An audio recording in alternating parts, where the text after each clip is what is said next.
సాంగులు సుబ్బయ్య మాస్టారి స్కూటీకి గుచ్చిన గుండు పిన్నులు టైపిస్టు కస్తూరి ఖాతాలో తాగిన కోకు టిన్నులు బ్లాక్ బోర్డు పైన గ్రీకు బొమ్మలు సెల్ ఫోన్లోన సిల్లి న్యూసులు బాతురూములోన భావ కవితలు క్లాస్ రూములోన కుప్పి గంతులు మరపురాని తిరిగి రాని గుర్తులండి మీ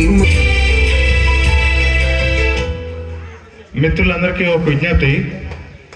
దీంతో మన గురువందన కార్యక్రమం పూర్తయింది. ఆ తర్వాత మన కోసం కొన్ని ఆటలు ఏర్పాటు చేయబడ్డాయి. హరిత, సంధ్య వీళ్ళంతా చాలా ప్రయత్నించి మంచి మంచి గేమ్స్ మీకోసం రెడీ చేశారు. ఈ కార్యక్రమం అయిపోయిన వెంటనే స్నాక్స్ వచ్చినాయి. స్నాక్స్, టీ తాగి వెంటనే గేమ్కి రెడీ అయిపోవాలి. దయచేసి ఎవరు వెళ్ళకండి. ఇంకోటి, ప్రతి ఒక్కరికి జ్ఞాపిక, ఈ